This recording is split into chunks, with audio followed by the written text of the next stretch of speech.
Bueno, muy buenas noches, gracias por estar aquí. Bienvenida Paola, bienvenidas a las personas que nos acompañan. Hoy es una noche que celebramos desde 1900 Nidos porque damos inicio en nuestra agenda de conocer experiencias sobre el monitoreo de la biología reproductiva de las aves. Damos inicio con una charla desde Chile.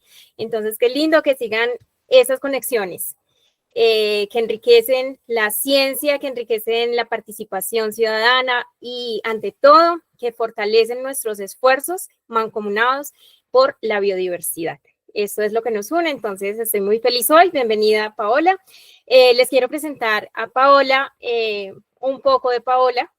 Paola es profesora de filosofía, es artista, es amante de las aves y de los insectos, realiza talleres de arte naturalista en su comunidad. Es educadora ambiental en el proyecto familiar de conservación llamado Bosque Palqui, que da en el archipiélago de Chiloé, sur de Chile, en donde se protegen 14 hectáreas de bosque templado lluvioso. Este es un proyecto que vincula varios aspectos de conservación en la biodiversidad. Entre estos, se convirtió en la primera división, el primer capítulo del programa NESWAT en Chile. El programa NESWAT es un programa desde la Universidad Cornell de Estados Unidos, del cual hace parte también 1900 Nidos. También en el proyecto Bosque Palqui hay un refugio de ranitas con la ONG Ranita de Darwin, ella nos contará luego más al respecto, y se hace restauración y plantación de bosque nativo. Entonces, sin más preámbulo, bienvenida Paola, qué rico tenerte aquí, es toda tuya la sala. Muchas gracias, Kalila, por la presentación. Me da mucha alegría esta invitación. Para mí es muy especial estar acá porque encuentro genial que podamos hacer estas conexiones también con otros países acá en Sudamérica y como conversaba contigo al principio, estoy agradecida también porque al final cuando uno ve las noticias últimamente no hay muchas cosas positivas y hay hartas crisis pasando a nivel mundial y yo creo que tenemos que, entre todos los que amamos la naturaleza y amamos las aves, tenemos que aunar esfuerzos, ¿cierto?, para poder seguir trabajando desde el cariño, desde la pasión, desde el voluntariado y de todas las formas que podamos para poder seguir cuidando y a las aves. Así que voy a empezar a presentar. La idea es voy a hacer una presentación, voy a contarles un poquito de nuestro proyecto y nuestra vinculación con el programa de monitoreo de nidos de aves. Y después la idea es que obviamente me hagan todas las preguntas que quieran, dudas que tengan y podamos conversar también un poquito al final. Gracias. Mientras vamos haciendo la presentación, se me olvidó contarles que esta sala se está grabando y que si alguien desea no aparecer en la grabación posteriormente, puede mantener su cámara apagada. Ya, súper. No sé si pueden ver toda mi pantalla. Sí, Paola. Que vemos. Genial. Ahí cualquier cosa me van avisando nomás si es que algo que no se ve bien, ahí me van contando. Bueno, cuando Kalila me invitó, yo pensaba, chuta, yo no pertenezco al área de las ciencias, así que yo no voy a hablar de la biología reproductiva de las aves desde un punto de vista científico, pero pues súper interesante y bonito de cómo me lo presentó Kalila, que al final desde distintas aristas, ¿cierto?, uno puede aportar a lo mismo, ¿ya? Y estamos en un momento en que nos hemos dado cuenta como sociedad de que las divisiones que hemos hecho entre distintas disciplinas son bastante arbitrarias y en verdad necesitamos que las distintas disciplinas se conjuguen y jueguen entre todas para que nosotros podamos ayudar a los problemas que tenemos y la crisis ambiental que tenemos en el país y en el mundo. Así que genial, yo les voy a hablar desde lo que yo sé, de lo que yo hago y como ciudadana y la ciencia ciudadana que hemos logrado estar armando estos años. En la portada les quise poner un fío, que es esta hermosa ave que está en este acierto fotográfico, ¿cierto? Que desde mi ventana estaba comiendo calafates, esta ave. Michay, perdón, ahí está comiendo michay, un frutito, ¿cierto?, que además aprovecha de dispersar. Quise poner esta ave porque es una ave que migra, ¿ya? Y que pasa la mitad del tiempo, la mitad del año, ¿cierto?, llega hasta Chiloé, hasta el archipiélago, pero el resto del tiempo cruza Sudamérica, ¿cierto? Cruza los Andes y se va hacia el nordeste de Brasil, ¿ya? Así que es una ave que comparte nacionalidades y que, como conversábamos en un principio con Kalila, las aves no distinguen fronteras, ¿cierto? Las fronteras humanas distinguen ciertas fronteras naturales, pero no humanas. Entonces, también quería poner esta ave para recordarnos también esto, ¿cierto? Que la tarea de cuidar a las aves es de todos, porque las aves, sobre todo las aves migratorias, ¿cierto? Pasan por montones de territorios distintos y diversidad de países y de lugares, así que quería poner el fío fío como un emblema. Bien, entonces como presentó al principio Kalila, nosotros somos una familia, tenemos la suerte de ser una familia numerosa, por lo tanto somos hartos que estamos aquí conservando esta tierra, amamos este bosque que tenemos el privilegio de proteger y de cuidar, y además estamos muy felices porque es un parche de bosque nativo en una isla más pequeña de este archipiélago, ¿cierto?, que es una isla que ha estado por mucho tiempo bien degradada. Por lo tanto, siento que nuestra tarea tiene un peso extra, que es cuidar un lugar que tiene mucha degradación y poco bosque nativo. En estas 14 hectáreas tenemos distintos senderos y distintas acciones de conservación que les voy a ir contando. Algunas de las cosas que nosotros hemos estado haciendo en este tiempo es unirnos, ¿cierto?, con otras iniciativas de conservación en Chiloé y así entre todos ir ayudándonos, ¿cierto?, en la tarea de cómo conservar y cómo proteger, ¿cierto?, la biodiversidad que tenemos presente en el archipiélago.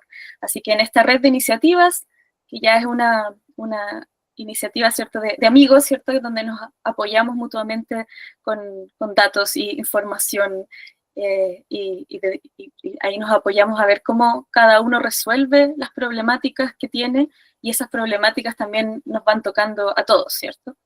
También somos un refugio de ranitas, es decir, estamos tratando de hacer algunas acciones de conservación para proteger a los anfibios, las ranas que tenemos en el bosque. Junto con la ONG Ranita Darwin, ellos nos han ayudado a hacer algunas cosas aquí en el bosque, y en este momento nos encontramos con un aparato de grabación que graba de manera constante, 1 minuto aproximado por hora, y ahí a través de esas grabaciones también podemos detectar qué anfibios tenemos en el bosque. Los anfibios son súper difíciles de encontrar, a nosotros nos cuesta bastante, podemos estar un día completo buscando y a lo mejor con suerte encontramos uno, pero es mucho más sencillo escucharlos, por eso las grabaciones nos permiten con mayor facilidad también detectar qué especie es. Y trabajamos con algunos proyectos de reforestación y restauración de bosque nativo, uno con el INFOR, el Instituto Forestal acá en Chile, y otro fondo de la CONAF, de la Corporación Nacional Forestal. Y lo que nos convoca hoy día, que somos una división de este proyecto muy bonito que tiene el Laboratorio Cornell. El Laboratorio Cornell ha hecho unos esfuerzos muy grandes, ¿cierto?, por tener plataformas a disposición de la ciudadanía, ¿cierto? Y una de esas es Nestwatch, que es como la que se dedica específicamente al monitoreo de nidos de aves. Así que nosotros quisimos meternos en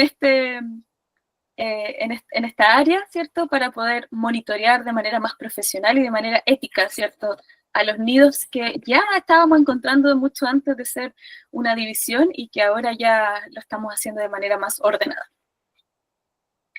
Y para los que no son de Chile, para los que se conectan fuera de Chile, contarles que el archipiélago de Chiloé se encuentra en la latitud 42 sur, así que estamos bien al sur, estamos más cerca de la Antártica que la línea del Ecuador, ¿cierto? Y aquí, si se fijan, bueno, Chile es un país bien angosto, perdón, ahí se me movió, es un país bien angosto, y justo cuando el continente, ¿cierto?, empieza a desarmarse, a desintegrarse, ahí es donde aparece el archipiélago de Chiloé. Entonces aquí tenemos el archipiélago, que tiene aproximadamente 43 islas. Digo aproximado porque hay siempre dudas con respecto de qué constituye una isla o no, pero más o menos son 43 islas, y nosotros estamos en una de esas, que es la segunda más grande después de esta gran masa, ¿cierto?, de de tierra, la más grande, la isla Grande Chiloé, y nosotros estamos en la isla de Quinchao, que sería esta de acá, ¿ya? Así que desde acá tenemos este proyecto de conservación, y como les decía, sentimos esta responsabilidad extra porque estamos en una isla en donde los problemas, ¿cierto?, se sienten bastante más rápido al tener un territorio limitado. Bien, algunas de las cosas que hacemos antes de pasar al derecho a hablar sobre el monitoreo de aves, trabajamos en educación ambiental. Aquí en la foto tenemos un grupo de estudiantes de un taller de medio ambiente de nuestra isla que nos han visitado. Y este es un foco súper importante para nosotros porque creemos sobre todo que niños y estudiantes de nuestra isla puedan apreciar, ¿cierto?, la maravilla de bosque que tienen y aprender, ¿cierto?, con sus profesores desde el bosque y desde el contexto. Así que ha sido muy bonito poder trabajar con los profesores y con el currículum nacional, con el currículum de educación. Entonces los profesores nos van diciendo qué es lo que necesitan. Recibimos hartos estudiantes de sexto básico porque en sexto básico pasan fotosíntesis y plantas. Entonces esa es una... Qué mejor que aprender sobre fotosíntesis que estando en el bosque, mirando las plantas, que aprenderlo, ¿cierto?, encerrado en una sala de clases. Así que educación ambiental es un foco importante para nosotros. Y aparte estamos haciendo senderismo y guiados turísticos, especialmente en la época de verano. Ahí tenemos concentrado nuestro mayor trabajo, ¿cierto?, desde octubre a marzo, más o menos. Ya estamos de a poco aquí calentando motores para esos momentos. Siempre hay muchas cosas que hacer acá en el bosque y poco tiempo, poco dinero, pero siempre muchas ganas. También realizamos talleres de arte y naturaleza, talleres de pintura, de dibujo botánico. Mi mamá, que también pertenece a nuestra organización, a Bosque Palqui, ¿cierto? Ella realiza talleres de pintura, yo realizo talleres de dibujo botánico, y también con el tiempo hicimos una asociación con una artista que vive acá en Ancud, en la parte norte de la isla, con Alison Sarabia, y con ella también hemos podido traer artistas que vienen a hacer estas residencias de arte para armar sus pequeños libros ilustrados, y parte de la residencia ahora es venir también a Bosque Palqui, entender cómo funciona, ¿cierto?, el ecosistema del bosque templado lluvioso y empaparse un poco de la naturaleza e inspirarse para sus propios proyectos artísticos. Así que tratamos de que el arte sea algo bien central en nuestro proyecto. Y por último, contarle que ya siempre estamos en nuestro taller de carpintería, armando nuestras casas anideras. Justamente estamos en proceso porque a fines de agosto y principios de septiembre nosotros terminamos de colgar todas las casas anideras, porque las aves ya se están preparando para anidar. Ya está empezando la época de reproducción aquí en el sur de Chile, porque la luz, ¿cierto?, está empezando a cambiar, tenemos más disponibilidad de luz. Todavía estamos en invierno, pero se está notando ya que está empezando a haber un poquito de movimiento primaveral, y eso hace que las aves estén empezando a activarse. Así que nos queda, ¿cierto?, estas semanas y un poco de septiembre para arreglar nuestras casitas, terminar de subirla, ver qué funcionó, qué no funcionó el año pasado, y poder empezar el nuevo proceso, ¿cierto?, del monitoreo de los nidos de aves. Bien. Contarles un poquito, antes de hablar de lo del nido de aves, hablar un poquito de las aves que tenemos acá, ¿ya? Súper especiales para nosotros nuestras aves. Nosotros estamos bien enfocados en las aves de bosque, y creemos que es fundamental proteger el bosque para proteger las aves para proteger el bosque, ¿cierto? Están totalmente relacionadas. Podemos decir que en Chile tiene alrededor de 566 especies de aves, que son las que están registradas por lo menos en la aplicación IBER, para aquellos que la han ocupado. Es una aplicación, ¿cierto?, en donde te permite hacer listas de aves que yo veo en un determinado momento y en un determinado lugar. Y la gracia de esta aplicación es que ha traído muchísima información a todos los países sobre la biodiversidad de las aves y sus distribuciones. Así que súper interesante trabajar con esa aplicación. La región en donde se encuentra el archipiélago, donde estamos nosotros, tiene aproximadamente 264 especies de aves, Y la comuna de Curaco de Vélez, donde se encuentra Bosque Palqui, más o menos ha podido registrar 123 especies de aves, ¿ya? Y de ellas muchas son especies marinas, así que las especies de bosque no son tantas, lo cual nos hace estar como en una doble disyuntiva, ¿cierto? O sea, por un lado, al no ser tantas tenemos más posibilidades de aprenderlas de mejor manera, pero también al no ser tantas, ¿cierto? Son más vulnerables a todos los cambios que pueden haber, y así que tenemos una tarea ahí extra de protegerlas. Algunas de las especies emblemas que tenemos acá dentro de Bosque Palqui, dentro del bosque templado lluvioso, ¿cierto? Es el rayadito, que ya les voy a hablar un poquito más del rayadito, pero el rayadito fue la razón por la que finalmente decidimos ser una división de Nestwatch de este programa, así que le tenemos harto que agradecer. Pero el rayadito es una especie que está distribuida en otras regiones de Chile, pero Chiloé, el archipiélago donde estamos nosotros ubicados, tiene una subespecie, que es endémica solo de Chiloé, que es la subespecie fulva. Por lo tanto, tenemos un rayadito que solo está en nuestro territorio. Por lo tanto, se hace, pero importantísimo, proteger el bosque para esta especie, porque es una especie endémica y que además no le gusta el bosque para anidar, le gusta el follaje, le gustan los árboles. Así que es una ave de bosque. Tenemos aquí otro muy bonito al lado derecho, ¿cierto? El colilarga. Esta ave claramente, su nombre lo dice todo, ¿cierto? Esta cola grande es una ave muy pequeñita y que también requiere de mucha espesura, ¿cierto? Le gusta el bosque, le gustan los arbustos, pero todo bien, bien tapado, no le gusta estar expuesto. Tenemos el picaflor chico. Nosotros tenemos un solo tipo de colibrí acá en el archipiélago y es el picaflor chico. Y tenemos a nuestro gran cazador diurno y nocturno, ¿cierto? Que es el chuncho, que es un ave, un búho rapaz, ¿cierto? Muy, muy pequeñito, pero bastante eficiente en su trabajo ahí de cazar. Ya que, y me imagino que parte de estas otras aves también son parte de su dieta. Y aquí les voy a mostrar otras aves.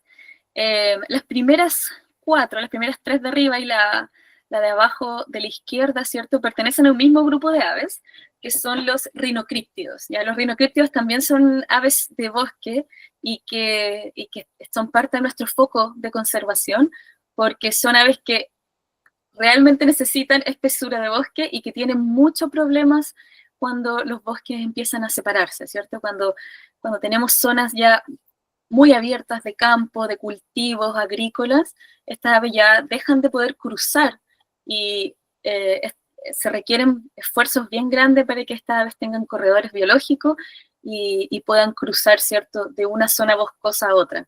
Si no, se van quedando atrapados, ¿cierto?, en zonas de bosque pequeñas, sin poder salir de ahí. Los rinocríptidos, ¿cierto? Tenemos al chucao, que es el primero que aparece en pantalla arriba a la izquierda, ¿cierto?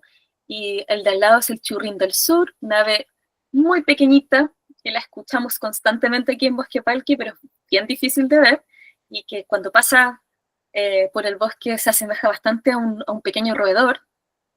El huedued, que es más fácil de ver, es un poco más escandaloso, que es nuestra gallina de bosque, ¿cierto? Que está constantemente removiendo el suelo, la hojarasca, para justamente encontrar su comida, su alimento.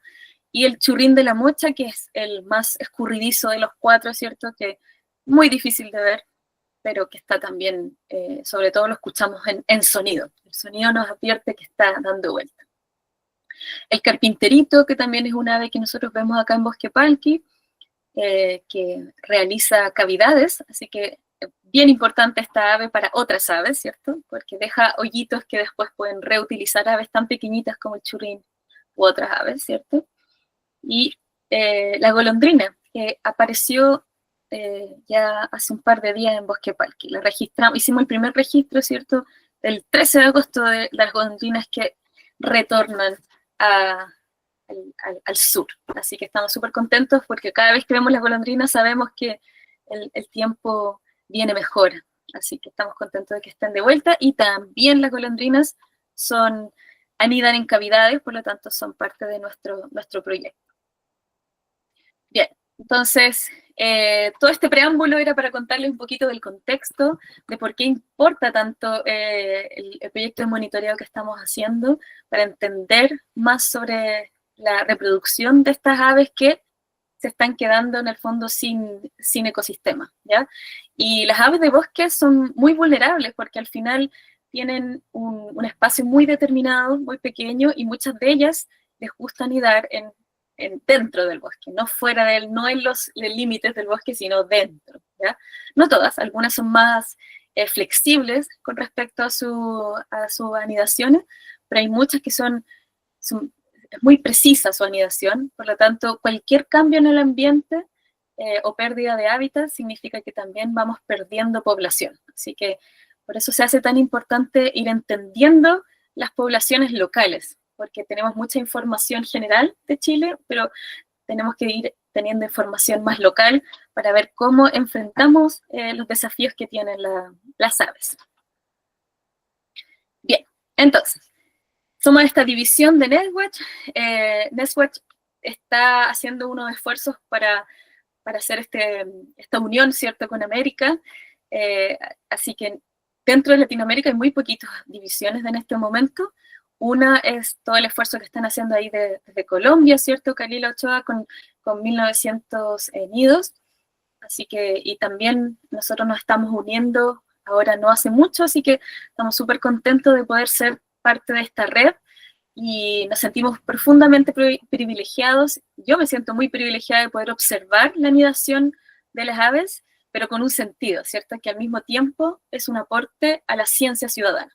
Así que eso va a ser algo que vamos a ir conversando porque muchas veces nos sentimos que no podemos aportar desde las áreas de las que somos, porque no tenemos cierta información desde la ciencia, pero la ciencia ciudadana es igual de importante. Al final, la información que damos va a ayudar a ver el panorama general. Así que estoy muy contenta de pertenecer de que podamos pertenecer a este programa. Bien. ¿Por cómo partió este programa para nosotros? Para Bosque Palqui partió gracias al rayadito de Chiloé, ¿ya? Entonces el rayadito de Chiloé es esta subespecie del rayadito que es endémica, por lo tanto, al ser endémica la hace ser un poco más especial, porque también es más vulnerable en el sentido de que al tener una región tan delimitada, esa región tiene que protegerse a la par para protegerlo a él, ¿ya? Es una ave muy bulliciosa, para los que la conocen o las que no lo conocen, es una ave gregaria, le gusta andar en grupos. Sus grupos de primavera-verano son normalmente solo en pareja, arman su pareja, ¿cierto?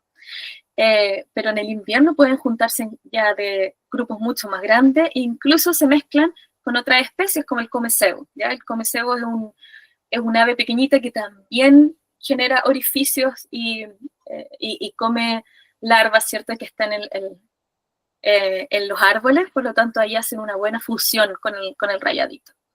Anidan cavidades y es una ave que ama los bosques, como yo les decía, les gusta la espesura del bosque, le gusta anidar, ¿cierto?, en lugares donde se sienta protegida, y se siente protegida en el bosque.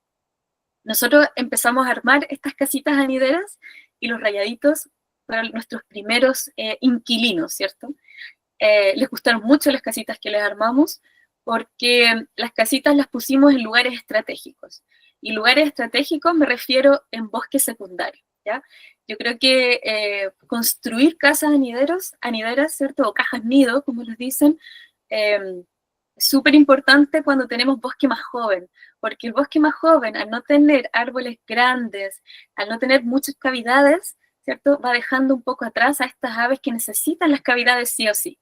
Entonces, podemos darle un empujón, ¿cierto?, a estas aves que necesitan cavidades en sectores donde sabemos que el bosque es más joven. Entonces, así le estamos dando una oportunidad a que se queden, ¿cierto?, en estos sectores. Y cuando las aves se quedan, ustedes saben todo lo que pasa. Las aves son excelentes controladores de plagas, de insectos en general, ¿cierto? Se consumen muchos insectos, las aves dispersan semillas, algunas de las aves que tenemos acá son polinizadoras, por lo tanto, cuando las aves se quedan, el bosque crece de manera más rápida, ¿ya?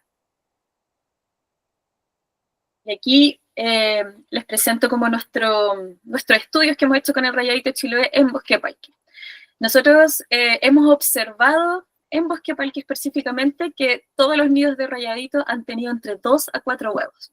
La literatura del rayadito dice que puede tener de 1 a 10 huevos, pero aquí nunca hemos observado menos de 2 ni más de 4. ¿Ya? Así que no tengo idea si eso es una razón climática, porque yo sé que los rayaditos que se encuentran en la zona central, que tienen más calor, ¿cierto?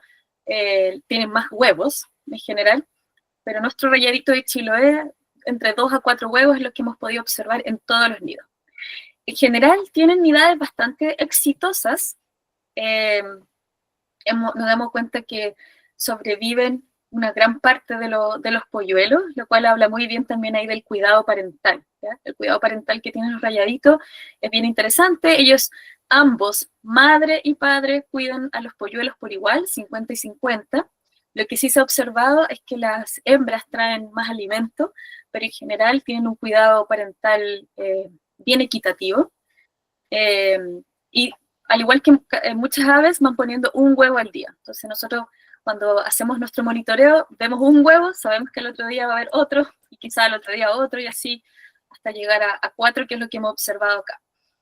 Después de que incuban, 15 a 16 días, es el periodo que nosotros hemos detectado aquí en Bosque Palqui, nacen los polluelos. Esta segunda foto, la que está en el centro, muestra a los polluelos que están recién nacidos, que tienen un poquito de pluma, igual de plumón, que se llama, que es este pelo, esta pluma como aislante, pero también están bastante peladitos, ¿cierto?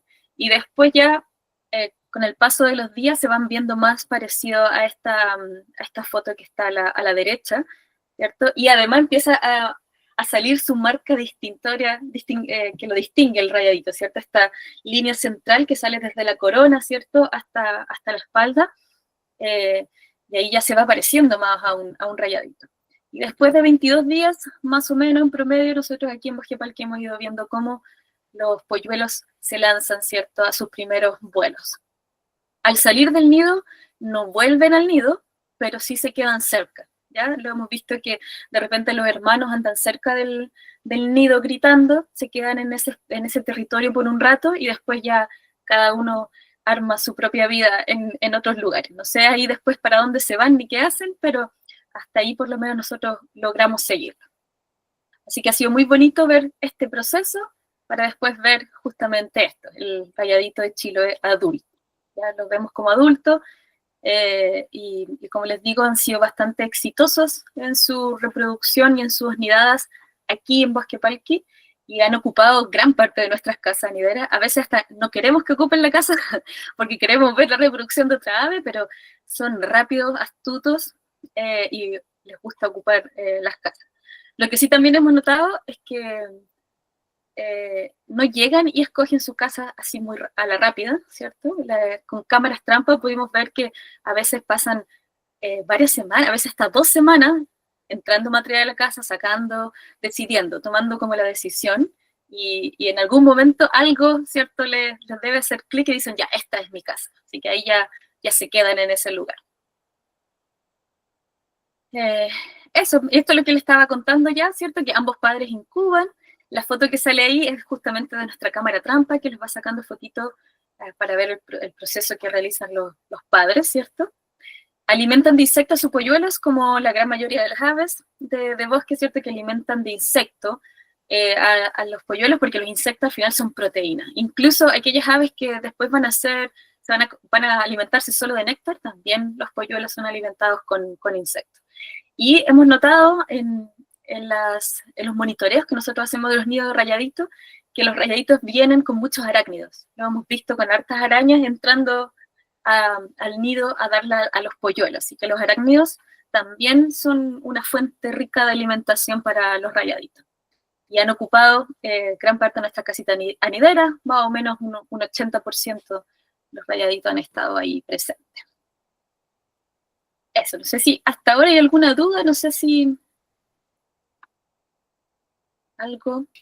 Tengo una pregunta, porque me parece que está como muy bajito el orificio. ¿Les ha funcionado ahí súper bien? ¿Lo han ensayado de pronto más alto? Sí, ¿Te refieres como el tamaño? No, está muy bajito la cavidad para ingresar, con Como el, referencia a las que generalmente ve uno sí, con la cavidad más alta. sí, no, sí, a los rayaditos normalmente les gusta más espacio, ¿cierto? Pero esta casita es una casa no era una casita para rayaditos, pero el rayadito se metió igual. Esta era una casa para monito del monte, que es un marsupial que tenemos acá. Entonces, por eso es una casa un poco más bajita. Pero en general, sí, son un poco eh, más amplias las casitas. Yo traje una, así que al final, cuando termine de presentarse, les voy a mostrar, para que ahí veamos los detalles. Pero buena pregunta. Si alguien más tiene una pregunta o seguimos. Vale, si quieres sigamos, si alguien tiene alguna pregunta, levante la mano. Súper, sigamos entonces. Y bueno, ¿cuáles son los desafíos que ha tenido los rayaditos, ¿cierto? En el tiempo que hemos podido monitorearle, en todos los nidos que hemos monitoreado de ellos, tenemos desafíos bien grandes, que son la pérdida de hábitat, porque justamente los monitos necesitan bosque, ¿ya? O sea, si el bosque desaparece, desaparecen ellos también. Pueden adaptarse un poquito al campo, les gustan los grupos de manzanos juntos, pero necesitan que hayan árboles. Por lo tanto, un campo completamente pelado, ¿cierto? No es un hábitat ideal para los monitos. El otro desafío son los animales domésticos, especialmente gatos que andan sueltos, son siempre un problema para los rayaditos. Y los rayaditos tienen además desafíos propios de su especie, desafíos naturales, que es la depredación de huevos, ¿ya? Hay harta depredación de huevos de parte de roedores y marsupial, ¿cierto? Este marsupial, los dos que están aquí en la foto, son el monito del monte, que es un marsupial muy pequeñito, ¿cierto? Del porte de un roedor, y es una especie bastante especial porque se encuentra clasificada como vulnerable, y es una especie muy ágil. Entonces, al ser un marsupial, tiene una agilidad impresionante, entonces no hay nada que podamos hacer para prevenir que entren a las casas de anideras, porque realmente saltan, trepan, como tienen pulgares oponibles, logran abrir, levantar tapas, o sea, realmente son impresionantes todo lo que hemos podido ver a los monitos. La agilidad y las habilidades que tienen no se superan. Así que ahí hemos tenido algunos momentos en que nos ha dado un poco de pena, ¿cierto? Ver cómo los rayaditos estaban armando su nido, tenían ya sus huevos y de repente los huevos desaparecen y después las cámaras trampa nos muestra que el monito del monte ahí estuvo alimentándose. Pero eso es parte, ¿cierto?, de su ciclo natural y los monitos no son tantos como los rayaditos, así que ahí se va equilibrando de alguna manera. Pero estos son algunos de muchos desafíos que tienen las aves. Ya, entonces, las casas anideras. Justamente ahí está un poquito en la foto lo que me preguntabas, Kalila, por ejemplo, ahí en la foto de la izquierda, se muestra una casa de rayadito, que sería la primera. La del centro sería la del monito del monte, que es un poco más chata, y más, no tiene tanta profundidad. A los monitos del monte, o sea, los rayaditos en verdad se adaptan bastante a distintos espacios, pero nos dimos cuenta que siempre van a elegir estos que tienen un poquito más de profundidad. Entonces arman en la base su nido con distintos materiales. Yo les voy a mostrar, igual les traje un nido de la temporada pasada del rayadito para que lo vean. No vuelven a utilizar el mismo nido jamás, ¿cierto?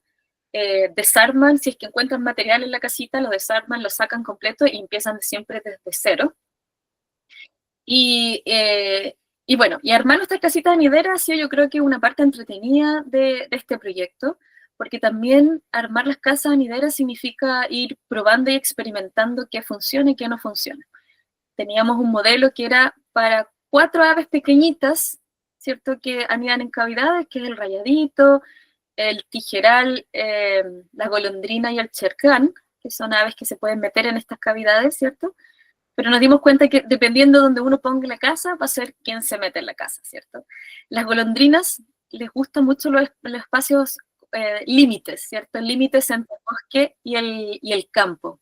Por lo tanto, ahí se van a meter más en esos espacios.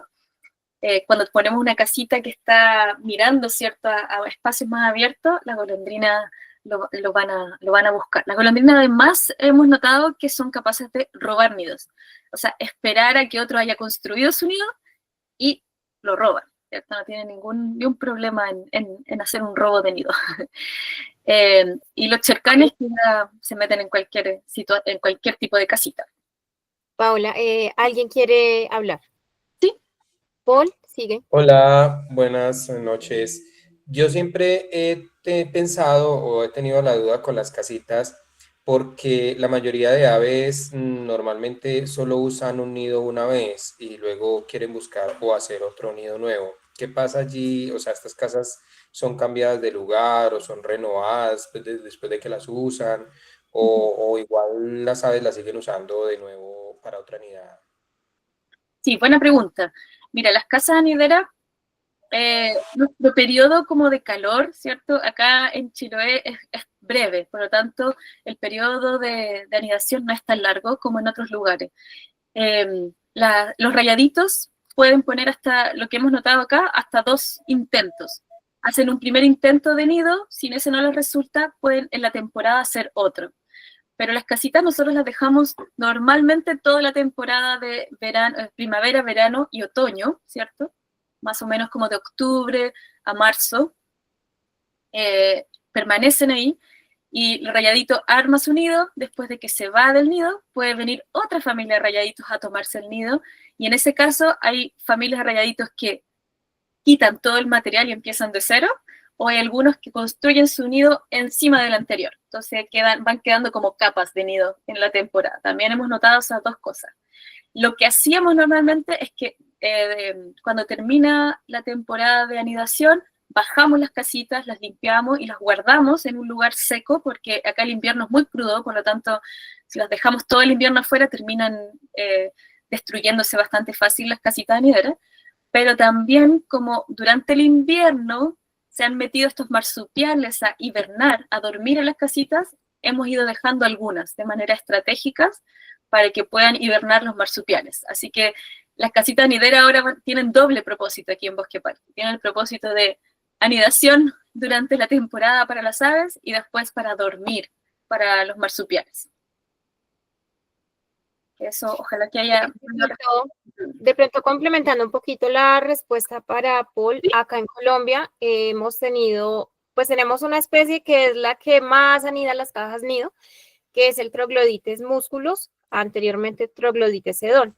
Entonces, este cucarachero le gusta muchísimo, también se adapta muchísimo a cualquier cavidad o a cualquier lugar para hacer nido, pero cavidades. Y hemos tenido la experiencia con 1900 nidos de que anida una vez una caja nido, luego cuando ya se ha ido, se ha bajado la caja nido, se limpia, se vuelve a instalar, se vuelve a anidar, no sabemos, pero tal vez fue otra familia, pero de la misma especie, otro grupo de la misma especie, y hasta 3 veces han usado la caja nido, han vuelto a construir allí el nido. Acá no funciona tanto por las temporadas acá es digamos, más amplia la posibilidad de anidación, porque no está tan marcadas las estaciones, ¿sí? Sí. Entonces, sí ha habido experiencias de que las aves vuelven a anidar una caja nido. Incluso ha habido experiencias de cajas nido que no han sido limpiadas y son reutilizadas. La misma ave que llega a utilizar la cavidad saca el material de anidación anterior. Claro. Sí. Súper. Por acá, ¿quiere contarnos algo, Javiera? Hola, sí. Quería, como confirmar eso, como después que termina el invierno, limpian las cajas, o sea, quiere decir, sacan los palitos y vuelvan a estar vacías. Y claro, yo acá en mi casa he notado que todos los años vienen una pareja de chercanes, se ponen afuera de la ventana y tengo unas casitas y claro, no sabía si sacarle los palitos, si dejarlos. Y bueno, como mencionaba Kalila, vienen en el mismo lugar, está ahí la misma pareja y se nota que ahora están como construyendo, están mirando cuál de las casas usan, pero claro, ya en este momento dejo los palitos, ya en este momento que están ahí como viendo o se los saco. Claro, o sea, nosotros por un tema práctico o sea, nosotros no movemos las casas a mover hasta que termine la época de anidación, ¿ya? Y el momento que termina la época de anidación, ahí sí las sacamos, las revisamos, las limpiamos, y más que nada es una cosa de ser prácticos para que nuestras casas anideras duren más tiempo, y aquí en el bosque rápidamente se empiezan a pudrir, o sea, empiezan a salirle hongos, líquenes, así, de manera bastante rápida. Entonces, por eso yo durante la época de anidación no las movemos. Ahí vemos que las aves hagan. Ellas mismas limpian, sacan, ponen encima, nido, ellos deciden ahí qué hacer. Y bueno, y solo para comentarte, Kalila, la ave que tú comentas, Troclodites, es el chercán. Nosotros lo llamamos chercán acá, también lo tenemos y también anida bastante en las casas, ¿cierto? Parece que había otra pregunta ahí. Sí, sí, Lili. Sí, quería hacer como 3 preguntitas. Una, ¿cómo es el sistema de anclaje al arbolito? 2, ¿a qué altura las instalan? Y 3, si de pronto ahí incide la ubicación de la misma casa nido, es decir, si la apertura para ingresar a la casa nido necesita estar al sur, al norte o algo así. Sí, súper buena pregunta. El orificio nosotros lo ponemos hacia el sureste, en nuestro caso, en el archipiélago, porque las tormentas, los vientos vienen normalmente del norte, entonces no queremos que les llegue la tormenta directo, el viento, la lluvia directo a las casas, por lo tanto lo ponemos hacia el sur, pero hacia el sur como es más, hay más sombra, ¿cierto? Tratamos de que le llegue un poco de rayos de luz porque desde el este tenemos, ¿cierto?, el sol. Entonces va a depender, Lili, de dónde tú estés ubicada, ¿cierto? Fijarte bien de dónde viene la mayoría de los vientos, si es que hay lluvia en tu sector, de dónde pega la lluvia más fuerte, y buscar alguna manera de ayudarlos a protegerse, y ojalá que les llegue en algún momento algún rayito de sol por ahí, si es que es posible, ¿cierto? Nosotros dentro del bosque no siempre podemos lograr que se lleguen rayos de sol, pero sí al menos protegerlos de las tormentas. Con respecto a la altura, también depende del ave. Hay aves que les gusta más altura y aves que les da lo mismo, que tienen un rango muy amplio, así que eso también hay que ir averiguando del ave, pero nosotros los ponemos más o menos para estas aves a 2 metros, ¿ya? 2 metros no lo ponemos más tan alto tampoco porque necesitamos poder monitorearlos, pero tampoco los ponemos tan bajos porque tenemos siempre problemas de gatos sueltos o otros animales que podrían atacar, ¿cierto? O tratar de meterse en el nido. Entonces, poniéndolo un poquito más altura, nosotros le ayudamos un poco más en el fondo a las aves con su nido. Con respecto al anclaje, se los voy a mostrar cuando pueda mostrar la casita, pero nosotros usamos un cable, que acá en Chile le llamamos cable eléctrico, que es un cable que viene protegido, ¿cierto? Y con ese cable nosotros lo anudamos alrededor del árbol. Ese cable nos ha resultado perfecto porque es un cable que no se oxida, que no daña el árbol, ¿cierto? Y que se puede sacar y desamarrar fácilmente. No, estamos tratando de evitar de hacerle hoyos al árbol, por lo tanto tratamos de no anclarlo con tornillos, que también es una posibilidad, pero este cable eléctrico que en el fondo rodea el árbol, ha resultado perfecto y con tormenta y todo no se nos han caído los nidos, que es lo importante. Bien, súper buenas preguntas. Ahí también al final les voy a mostrar la casita que tenemos y los nidos, así que ahí también pueden hacerme más preguntas con respecto a la instalación y cosas de las casitas mismas. Para seguir, les quiero mostrar aquí otra ave que nosotros monitoreamos varios nidos de esta ave, pero que esta ave no hace nidos en cavidades. Entonces, no solo se monitorea a través de Nestwatch, ¿cierto? Aves que realizan sus nidos en orificios, en cavidades, ¿cierto? Claramente, poner una caja nido ayuda a monitorear mejor, es más fácil para nosotros, pero también hay muchas aves que hacen sus nidos abiertos y que son muy especiales. Para nosotros el picaflor chico o colibrí es muy especial porque es el único que tenemos. Yo sé que en Colombia hay una variedad infinita de colibrí, pero aquí tenemos solo aquí en el sur, y ha sido bonito ver también su proceso de incubación, que es bastante también bonito, y tienen 2 huevos, siempre ponen 2 huevos, no uno, sino siempre dos. No siempre sobreviven los dos huevitos en la incubación, hemos visto que muchas veces alguno no logra eclosionar, pero siempre están los dos huevitos.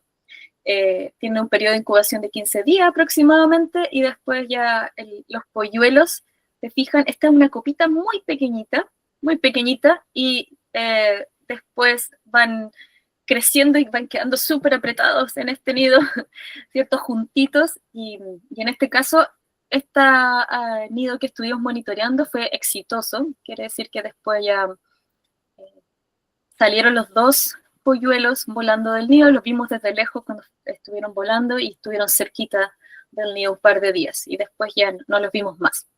Así que ojalá que les haya ido bien a estos dos polluelos de la temporada pasada. Y el picaflor chico es muy importante para nuestros bosques porque permanece en Chiloé durante el invierno, que eso es importante, ¿cierto? No migra de aquí, no sale de aquí. ¿Por qué? Porque al final, en invierno acá en nuestros bosques, en nuestro bosque templado y lluvioso, quedan algunas flores que le permiten permanecer y realizan estos nidos abiertos en forma de taza. Sus nidos lo hacen con telarañas, pelos de helechos. Los helechos, cuando están antes de abrirse, tienen una especie de pelos. Yo digo pelos entre comillas, pero en el fondo es como el material del helecho mismo, y eso también lo ocupan para la parte del centro, porque son unos pelitos muy finos con la telaraña. Y lo interesante de los nidos de este picaflor, ¿cierto?, es que tienen musgos muy específicos, y eso lo hace ser muy especial. Y yo creo que por eso es una de las razones por la cual me enamoré de los nidos de la ave, porque son espectaculares arquitectas las aves. Es que el picaflor, ¿cierto?, escoge un musgo que se llama Ancistrodes genuflexa, que representa el 97% del peso de su nido. Y este musgo no se encuentra en gran cantidad en el bosque. Entonces los investigadores dijeron, bueno, ¿por qué está escogiendo un musgo que está en baja cantidad en el bosque? Y se dieron cuenta, estudiando este musgo, que este musgo tiene propiedades antifúngicas y antimicrobianas, por lo tanto protege en el fondo a sus polluelos. Así que muy inteligentemente el picaflor chico escoge un musgo que está protegiendo a sus polluelos, y además, al poner este musgo en sus nidos, este musgo también genera esporas para su reproducción. Por lo tanto, tiene una relación simbiótica súper bonita, pero también bien frágil, ¿cierto? Porque en el fondo necesitamos que esté este musgo para que el picaflor haga su nido, ¿ya? Y no sé si hacen nidos con otro, o sea, ocupan otros musgos igual, pero en menor cantidad. Así que muy bonito el caso del picaflor chico. Bien, solo para ir terminando, como los de Bosque Palque, y ahí podemos pasar a hablar un poquito más de las casas anideras, contarle algunos de nuestros proyectos que tenemos en mente con respecto al monitoreo de aves. Siempre tenemos muchas ideas, así que felices también siempre de recibir retroalimentación y gente que quiera colaborarnos, porque es tanto el trabajo que tenemos que hacer y no siempre tenemos las manos o la ayuda que necesitamos. Estamos armando un modelo, ¿cierto?, de casa anidera para aves que están poco estudiadas, ¿ya?, que su biología reproductiva es poco estudiada. Les mostré al principio este grupo de aves que son los rinocríptidos, que son aves de sotobosque, son aves que les gustan estar harto en el suelo del bosque. Y el churrín del sur es uno de ellos que anida casi siempre en el suelo, ¿ya?, anida en troncos caídos. Entonces estamos haciendo un prototipo de caja nido, ¿cierto?, que va a ir anclada en el suelo. Vamos a hacer una especie de ahí de palafito y las vamos a colocar en lugares estratégicos para ver si podemos lograr que este pequeñín anide, porque incluso mirando las guías que hay de huevos y de nidos de Chile, no hay información sobre su reproducción. Entonces, estaría interesante poder aportar también desde ese lado y ver qué resulta. Y también buscar otros nidos de aves que son abiertos, ¿cierto?, que no necesitan necesariamente cavidades. Como el bosque templado lluvioso es un bosque siempre verde, es decir, no se les caen las hojas durante el otoño, es súper difícil encontrar nidos. Ya normalmente encontramos los nidos que se caen con el viento, que la tormenta al suelo. Ahí encontramos de repente, oh, aquí hay un nido de tal ave. pero hay nidos súper especiales como el de la ave que está ahí en el centro, que es un colilarga. Esta ave chiquitita realiza en la espesura del bosque, normalmente entre la quila, ¿cierto?, que es nuestro bambú chileno, realiza un nido perfecto, redondito, con un solo orificio de entrada. Y ahí se hace su propia caja nido, en el fondo, este colilarga. Y lo hemos visto en gran cantidad aquí en Bosque Palque, así que estamos ahí buscando a ver si encontramos alguno de sus nidos del colilarga. Así que esas son algunas de nuestras ideas, y siempre trabajando con educación ambiental para poder seguir hablando de estos temas tan interesantes e importantes, que es la biología reproductiva de las aves, y desde la ciencia ciudadana. Y el arte, ¿cierto?, siempre como nuestro foco, y esto es para terminar, contarles que consideramos que el arte es una herramienta de sensibilización general bastante importante. Yo creo que muchos de nosotros, pese a todas las experiencias distintas y variadas que tenemos de acercamiento al arte, el arte logra engancharnos de otra manera. Algo que dibujamos no lo vamos a olvidar fácilmente, ¿cierto? Lo vamos a aprender de mejor manera. Así que el dibujo es una herramienta de conexión, y nosotros trabajamos, por ejemplo, en los diarios de naturaleza también para llevar algunos registros sobre nuestros nidos también, que es una manera interesante de acercar a escolares, niños o adultos, ¿cierto?, al monitoreo de las aves. Aquí tengo unos ejemplos. El ejemplo de la izquierda es de un diario de naturaleza mío, ¿cierto?, donde estaba haciendo un registro de estos huevitos del colibrí, del picaflor chico, y cómo estos huevitos fueron depredados por un búho, ¿cierto?, por el chuncho. Y ahí está toda la secuencia de ir dándome cuenta día a día de cómo el chuncho encontró este nido, y el colibrí, muy inteligentemente, el siguiente año, parece que le gusta este arbusto, pero pone siempre su nido en el mismo arbusto, pero el siguiente año, después de que su nido fue depredado, colocó el nido un poquito más adentro, un poco más escondido. Entonces quedó como bastante menos visible. Así que igual hubo un cambio ahí, si es que era la misma familia, la misma ave, hubo un cambio de entender de que los chunchos parece que estábamos un poco expuestos, ¿cierto?, a esta ave rapaz. Y aquí a la derecha tengo un ejemplo de una artista norteamericana que también hace registros, ¿cierto?, de los nidos y los huevos que encuentra. Y es muy bonito, ¿cierto?, ver esto expresado en arte, de cómo, de la belleza, ¿cierto?, de los materiales que ocupan las aves y los distintos diseños que tienen los huevos, que también el diseño de los huevos es impresionante, ¿ya? Sobre todo las aves playeras tienen ahí unos colores, marcas hermosas, ¿cierto?, justamente para tratar de pasar desapercibidas. Bien, entonces, para resumir lo hablado hoy día, la importancia, ¿cierto?, y el privilegio que tenemos algunos de nosotros de hacer ciencia ciudadana, y que la podemos hacer, y eso es la invitación, ¿cierto?, y que queda abierta, que podemos hacer ciencia ciudadana desde distintas aristas. Si no es a través del arte, puede ser a través de la ciencia, puede ser a través de la apicultura, puede ser a partir de cualquiera de las áreas en las que ustedes trabajan, si son profesores, si les gusta hacer trekking, si les gusta correr, de distintas áreas nosotros podemos hacer ciencia ciudadana. Y así que bueno, si les gusta la tecnología, estas aplicaciones, ¿cierto?, de la Universidad de Cornell son súper útiles para ir haciendo aportes, ¿cierto?, a la ciencia ciudadana de las aves.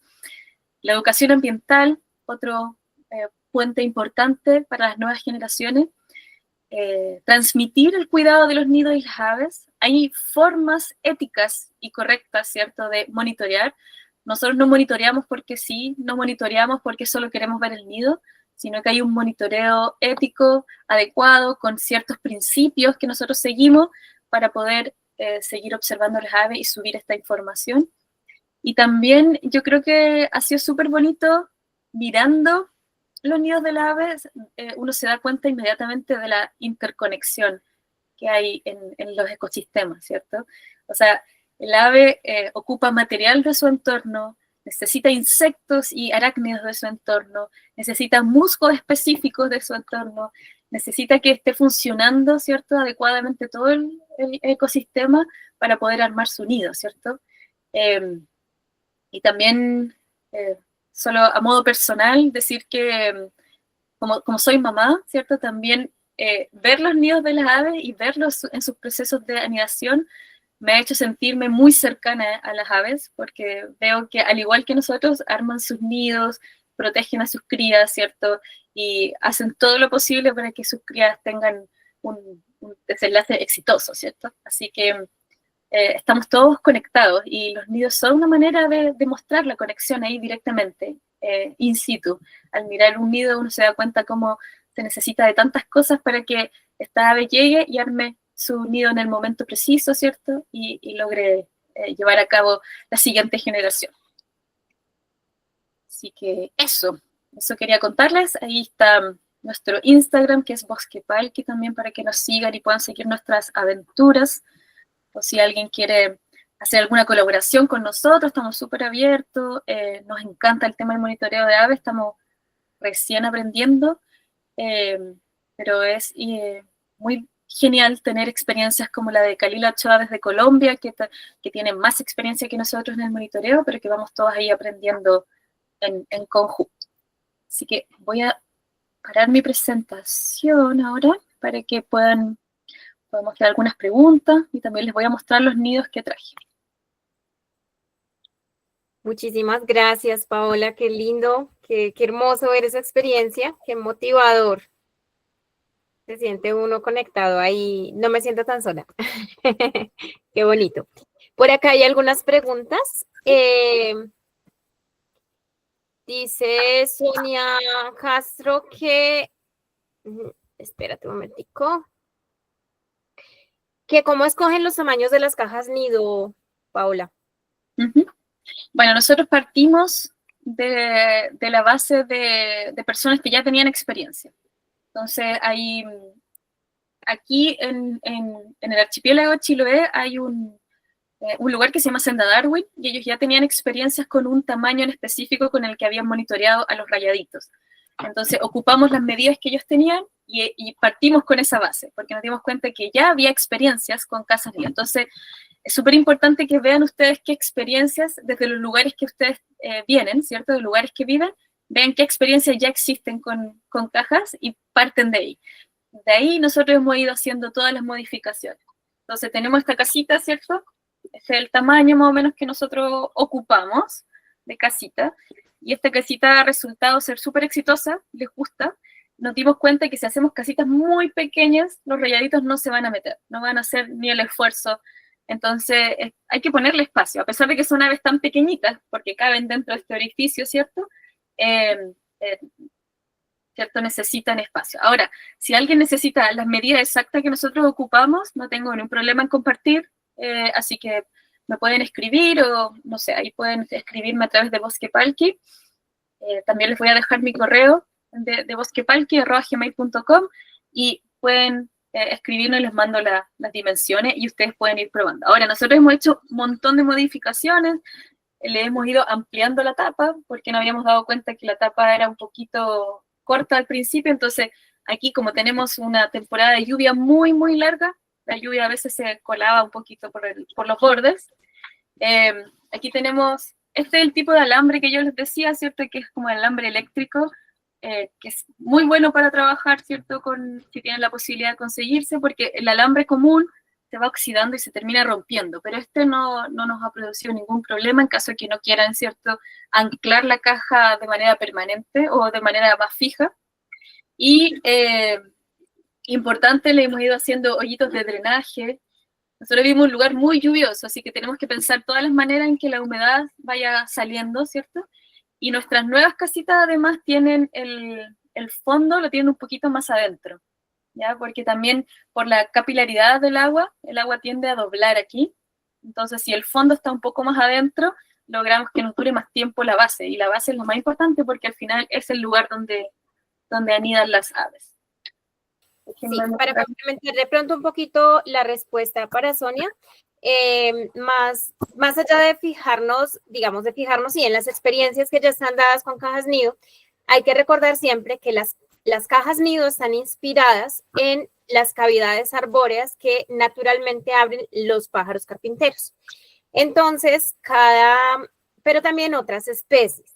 Entonces, cada especie tiene ya, digamos, hay unos estudios previos de los cuales debemos partir, de que un nido de esta especie generalmente mide esto de profundidad y tiene la cavidad más o menos de este diámetro, ¿sí? Y ese equilibrio es entre más grande la cavidad interna, más grande también, más amplio también el orificio de ingreso, ya que es para aves o pequeñas o grandes. Entonces, y también varía la altura en que se instala. Entonces, el tamaño de las cajas nido se basa en estudios que ha habido, que podemos también nosotros realizar, de cómo anidan las aves en la naturaleza, en las cavidades. Se basan en eso. Ahora, ¿cuánto tiempo esperaron para saber que funcionan para la especie que escogieron? Sí, o sea, nosotros como partimos ya de una base que sabíamos que iba a funcionar, en nuestro caso se ingresaron inmediatamente, pero ahí es solo ir probando y si nosotros después de una temporada de anidación, si vimos que alguna de las casas no entró ninguna ave, esa casa la cambiamos de lugar inmediatamente para la siguiente temporada, porque debe haber algo en esa ubicación que no estaba permitiendo que las aves la escogieran, ¿ya? Pero es súper importante la acotación que hizo Kalila, porque al final las aves van a buscar, nosotros tenemos que tratar de imitar un poquito, ¿cierto?, lo que hacen de manera natural. Para las personas que son de Chile, tenemos un recurso súper importante, que es ¿cierto? Tenemos el Atlas de Aves Nidificantes de Chile, ¿ya? Y este atlas se encuentra gratuito de manera online, y es una recopilación que hizo la ROC, la Red de Observadores de Aves y Vida Silvestre de Chile, y una recopilación tremenda, o sea, es un tremendo libro que recolecta ciencia ciudadana con respecto a cada una de las aves y sus nidificaciones en Chile, ¿ya? Entonces, unieron la información histórica y de la información científica, más la información de la ciencia ciudadana de eBird, esta aplicación, y armaron esto. Entonces, si ustedes quieren saber, si ustedes se dan cuenta que quieren poner una casita nidera, y se dieron cuenta que tienen, no sé, a un chercán viviendo en su patio, bueno, pueden revisar aquí chercán y ahí les va a decir qué tipo de nido usa de manera natural el chercán para darles una idea, ¿cierto?, de cómo debería ser más o menos la casa anidera. Así que es un buen recurso a tener como el Atlas de las Aves Nidificantes de Chile. Y como les digo, está gratuito en internet, se meten a la página de la ROC en Chile y van a encontrar esa información con todas las aves de Chile, así que es una Biblia acá para poder aprender de la nidificación de las aves. Sí, súper, gracias. También la otra pregunta de Sonia es ¿cómo saber qué especies necesitan estas cajas? Bueno, pues no sé, me permito ahí dar una respuesta general. Las cajas nido son estructuras que están de alguna manera imitando lo que en la naturaleza representan las cavidades arbóreas, las cavidades que abren las aves que anidan en cavidades. Entonces hay aves anidadoras de cavidades de primer orden, que son las que pueden abrir por sí mismas un hueco en la madera, y hay aves anidadoras de cavidades secundarias. Son las aves que necesitan cavidades para anidar, pero que no pueden abrirlas por sí mismas. Entonces utilizan cavidades hechas por otras especies, ya sean aves o ya sean cavidades naturales o cavidad ya de forma de los árboles o las cajas nido, que serían las que hacemos nosotros, que imitando sus nidos, ¿cierto? Entonces, si tú te fijas en cualquier guía, puedes mirar, un colibrí no le va a servir, hay algunas golondrinas que les va a funcionar, hay otras que anidan más en barrancos, entonces a esas no. Entonces es mirar un poquito, tenemos ya mucha información básica sobre las diferentes especies de aves que están en nuestro territorio, entonces es mirar cómo anida en la naturaleza esa especie, y se anida en cavidades arbóreas en la naturaleza, y si anida en cavidades, si es anidadora de cavidades de orden secundario, a esa posiblemente le va a servir una caja nido. Entonces es como, esa sería la manera de identificar a qué especies le sirve. Súper buena ahí tu acotación, tu respuesta, Kalila. Entonces al final hay que estudiar un poquito, observar las aves que tenemos, leer la literatura que hay al respecto para poder empezar. Pero es bastante experimental en un principio, ¿cierto? De ir viendo qué pasa con las cajas nido, y también tener claro también cuál va a ser el propósito, si van a poner una caja nido para qué, ¿cierto? Porque si va a haber un propósito de subir información de ciencia ciudadana, ahí claro, hay ciertos códigos éticos de cómo monitorear mejor, o si lo van a hacer solo para que las aves sean felices con una casita extra y no van a tocarla. Pues ahí también buscar bien el propósito de qué van a hacer ustedes con la caja nido, ¿cierto? Si quieren solo disfrutar, mirar las aves entrando y saliendo de la casita, pero importante buscar el propósito para que lo hagan de la mejor manera posible. Bueno, por aquí está Jeruen, no sé si leí bien el nombre. Sería interesante explicar el uso del selfie stick que usan ustedes para sacar las fotos del interior de las casitas. Sí. Gracias, Yuna. Mira, las casitas nosotros las hacemos de esta manera, tienen la apertura por arriba, ¿ya? La apertura por arriba y ahí están las cajitas, ¿cierto? Ahí está Ahora, ¿por qué lo hicimos de esta manera y por qué decidimos dejarla así? Porque hay muchas cajas nido que ustedes van a ver en modelos, ¿cierto? Que se abren por los costados, algunas se desatornillan por acá, tienen distintas formas de abrirse. Nosotros hicimos esto porque de manera bien rústica, nuestra manera, ¿cierto?, de monitorear es que tenemos un celular más antiguo en donde lo conectamos a un palito de selfie, ¿cierto?, a un palo de selfie, y este palo de selfie lo conectamos además a un palo que encontramos afuera para que nos quede así bien largo, y el celular y el palo de selfie, ¿cierto?, encaja justo acá y logramos levantar la tapa. La tapa la levantamos medio segundo, sacamos la foto y listo. Y es un monitoreo muy rápido y eso justamente nos permite no ocupar escaleras, no tener que estar siempre poniendo la escalera, sino que al final es, ¿cierto?, sacar la foto o el video y poder irnos rápidamente, porque los monitoreos tienen que hacerse rápidos, ¿ya? De manera de molestar lo mínimo posible a la ave. Esto lo hacemos durante casi todo el periodo, excepto cuando están cercanos a volar, ¿cierto? Cuando están cercanos a volar ya no podemos levantar la tapa porque si no las aves van a de inmediatamente salir. Aquí estos hoyitos que están al costado, aprovecho de contar porque alguien estaba preguntando, son donde metemos el cable, este mismo cable rojo, metemos por esos hoyitos, tenemos uno a cada costado y ahí lo enganchamos hacia el árbol. ¿Ya?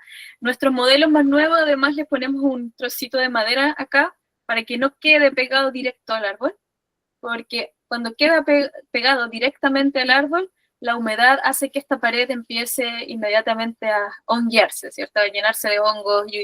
Entonces, si le ponemos un palito, es el palito que se va a terminar pudriendo y ese lo podemos cambiar fácilmente en vez de cambiar toda la caja nido, ¿ya?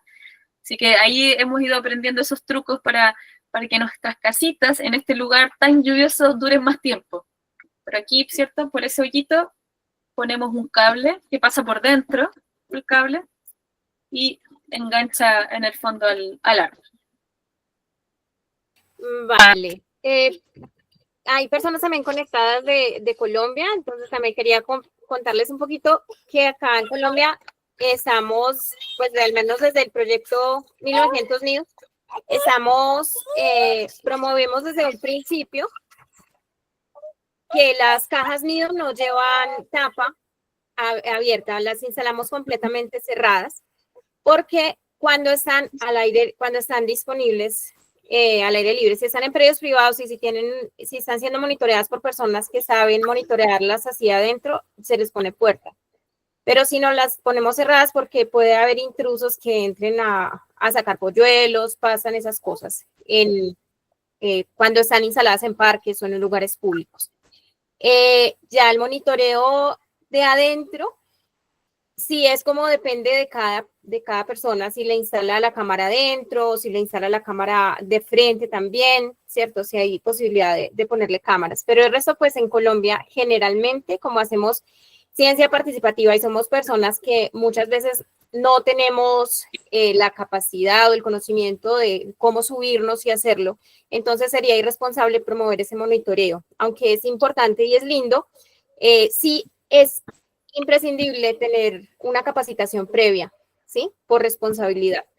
Entre otras cosas porque a veces subirse a la escalera ya genera un riesgo, también asomarse a la caja nido puede ser que a veces la ocupan abejas, a veces la ocupan reptiles, ¿cierto? Roedores, que podría ser un riesgo para las personas. Entonces, en ese caso, cuando se hace acá en Colombia, cuando se hace el monitoreo así al interior del nido, cuando el nido está activo, se hace cuando son proyectos específicos con digamos, coordinados, dirigidos por un experto, ¿sí? Entonces, como por la responsabilidad que trae esto. Lo demás, quería también consultarte. Bueno, es que ustedes están en un predio privado. Nadie más tiene acceso a esto, ¿cierto? Quería consultarte cómo lo experimentan ustedes allá, eso que te digo, de la responsabilidad de acceder al nido.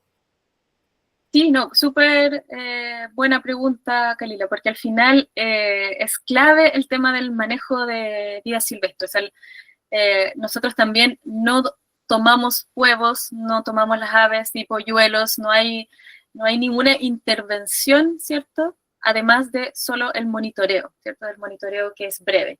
Pero claro, nosotros estamos en un predio privado donde recibimos visitas guiadas. Y como las visitas son guiadas, nosotros podemos manejar por qué senderos ir y cuáles no, por qué lugar. Entonces, el monitoreo solo estamos realizando en este momento 2 personas dentro del proyecto porque somos las personas que no hemos capacitado, ¿cierto?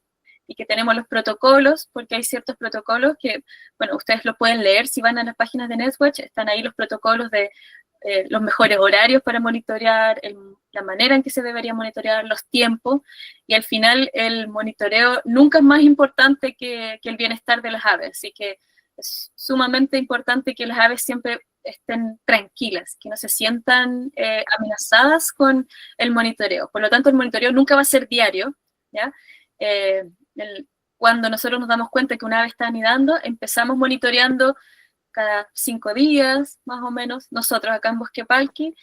La primera etapa la monitoreamos un poquito más y después ya empezamos a mirar desde lejos, ¿ya? Empezamos con binoculares, puedes incluso mirar y darnos cuenta si todavía hay movimiento, pero también, si una ave se pone nerviosa o algo, nosotros inmediatamente el monitoreo se modifica, pero justamente es fundamental tener, aunque sea una breve capacitación de cómo monitorear de manera ética. Por eso les decía que es súper importante cuál va a ser nuestro objetivo. Si nuestro objetivo es subir información y hacerlo de manera más ordenada, nos podemos capacitar un poquito y hacerlo de la manera que corresponde. Y si es solo aportar, ¿cierto?, a que haya otra cavidad, la dejamos ahí, ¿cierto? Y si está en un lugar abierto, ¿cierto?, ya es distinto, ¿cierto? Un lugar donde otras personas tengan acceso, tiene todo el sentido que las cajas nideras estén simplemente cerradas, ¿cierto? Que sea un espacio para las aves y que estén ahí nomás, tranquilas en su espacio. Sí, en tal caso, digamos que cuando se instalan en las ciudades, que aquí, por ejemplo, hemos tenido la experiencia maravillosa de instalarlas en ciudades, digamos como apoyo también a obras que se están haciendo de infraestructura vial o algo así, se han montado algunas sobre las vías, o en procesos de conservación donde ha habido, de restauración de algún ecosistema, en donde ha habido alguna deforestación, bueno. En este caso, las aves que las podrían ocupar serían especies muy comunes, de las que generalmente ya existe documentación básica sobre su reproducción. Entonces, no se hace necesario, si es una especie relativamente común, no se hace necesario que yo personalmente tenga la experiencia de ir a ver el nido, porque ya de pronto tengo esa información dada en la red o en alguna guía. Entonces, si fuera ocupada por una especie especial de la cual no hay documentación, de una vez se avisa a alguien experto que venga y nos ayude a monitorear. Y en ese caso, posiblemente existan cámaras diminutas que pudiéramos, o con un espejo, no sé, ¿cierto?, acceder en el momento adecuado a tomar la fotografía interior. Pensamos eso, ¿cierto?, como por mayor responsabilidad. Pero bueno, no, genial, muchísimas gracias, qué lindo conocer esa experiencia. Por acá, Paul Franco nos pregunta si puedes contarnos cómo van con el proceso de las ranitas, qué especies han identificado y si han hecho algún proceso para mantenerlas. Sí, gracias por la pregunta. Nos ha costado identificar y encontrar ranas, no es fácil. Las ranas acá por lo menos en nuestro territorio, son bastante pequeñas, pero sí hemos ido encontrando ranas, sí que tenemos identificadas algunas especies como la rana de hojarasca austral, hemos identificado la rana moteada, jaspeada, la rana, hoy se me van los nombres ahora, no recuerdo qué otra rana hemos tenido, pero bueno, más o menos tenemos más o menos 4 o 5 especies que hemos detectado, ¿cierto? Y que además de algunas de ellas tenemos sus grabaciones de audio. Y con la ONG Ranita de Darwin hicimos como una especie de plan de manejo. Ellos nos ayudaron a hacer un plan de manejo del bosque, por lo tanto determinamos qué áreas, por ejemplo, que van a ser solo de conservación, no se pueden levantar troncos caídos.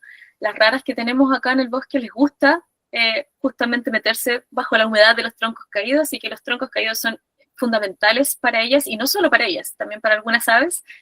Por lo tanto, ir determinando cómo manejar el territorio ha sido clave para cuidar a las ranas.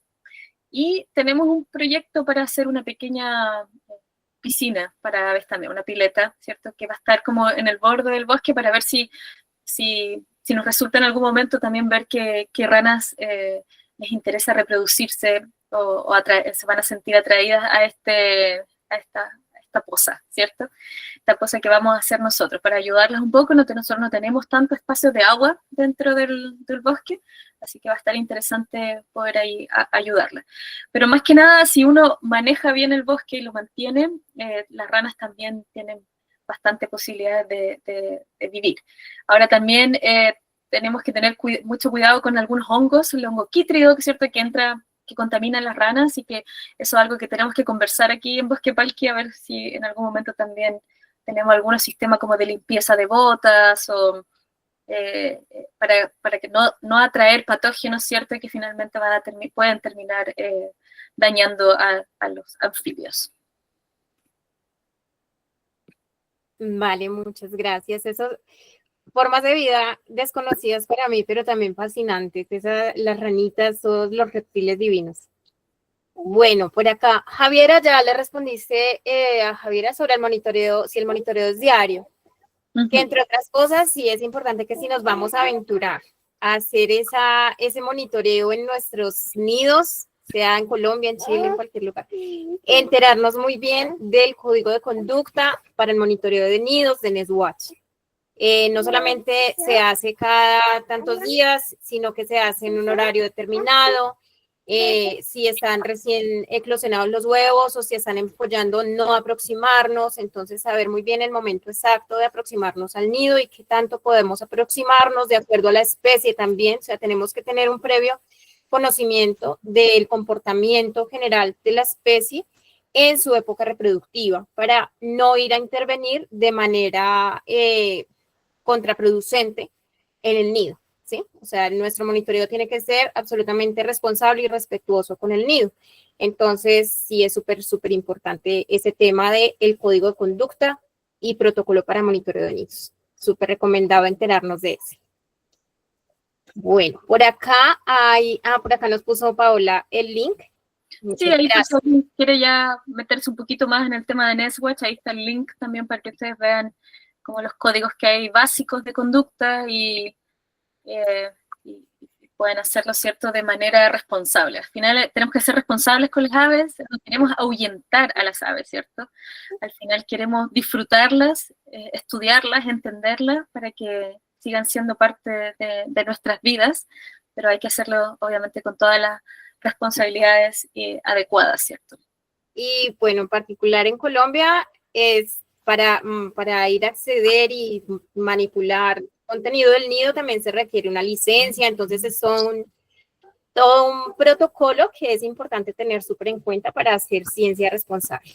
Pero es fascinante, entonces súper invitados también a enterarse de cómo se hace y a vincularse a esto. Por acá hay muchos mensajes lindos para ti. Paola dice, bueno, nos mostraste ya lo del cable, ¿no? Lo del cable de... Sí. Entonces, qué inteligente todo, felicitaciones por ese trabajo, gratitud, muy interesante, muchas gracias, muy inspirador, que gracias por tan inspiradora presentación y por todo lo que hacen en el Bosque Palqui, qué excelente trabajo, muchas gracias por la dedicación y constancia en este proceso, qué linda presentación, muchas gracias, increíble todo y más mensajes para ti, los cuales también me uno a ellos. Muchísimas gracias, Paola, qué linda experiencia, qué honor tenerte hoy acá. Sí, muchas gracias. Bueno, gracias a todos por asistir también y preguntar y estar interesados. Si quieren hacer más preguntas, bueno, Kalila también tiene mucha experiencia, así que pueden contactarse con ella. Sigan a 1900 Nidos también en Instagram, que tienen información súper interesante y muy bonita. Y también pueden contactarse con nosotros en Bosque Palki en Instagram también para ver las cosas que estamos haciendo. Y si alguien que se quiere poner serio con el monitoreo de aves también, no dude en contactarnos para que los podamos guiar y que sea responsable y amigable, ¿cierto?, con las aves. Bueno, y hemos mencionado mucho a Chile y a Colombia, pero tenemos personas de otros países. Esto ha sido muy lindo porque ha sido un encuentro también entre países de Latinoamérica que esperamos que sigamos en contacto y conociendo más experiencias también de ustedes. Muchas gracias también por conectarse. Gracias, Paola. Si dan tiempo para consultas, hacen monitoreos paralelos, conteos de aves, etcétera, como para ver si ha aumentado la población de las especies que nidifican en sus cavidades, pregunta Daniel Salinas. Sí, eso yo creo que es una tarea pendiente. Nosotros hacemos listas, ¿cierto?, de IBER para más o menos ver que en distintos momentos del año cómo están las especies, pero no hemos hecho un conteo específico de población que nos permita como saber o hacer un seguimiento. Yo creo que eso tenemos pendiente, sobre todo con nuestras aves que están nidificando de manera constante en las cavidades. Sería súper interesante hacer ese monitoreo ya más específico, ¿cierto? Así que estaría súper bueno. Pero hacemos listas en general de las aves, no solo de las que anidan en cavidades. Excelente, no, qué rico me antojé de ir por allá en algún momento. Sí, totalmente invitada. Bueno, muchísimas gracias. Creo que vamos dando ya por finalizada esta sala, pero quedamos en contacto también. Ya Paola nos dejó su correo electrónico y sigan a Bosque Palki en Instagram. Por allí seguramente también tendrán comunicación con Paola. Entonces, muchísimas gracias a todas las personas que se conectaron hoy. Gracias a Paola por su conocimiento, su pasión, su amor, su claridad al contarnos esa maravilla de experiencia y nos conectamos en una próxima. Eso, a seguir cuidando y amando las aves nomás. Sí. Que estén todos bien, que tengan buenas noches. Gracias. Feliz noche. Hasta luego. Chao, chao. Gracias por conectarse.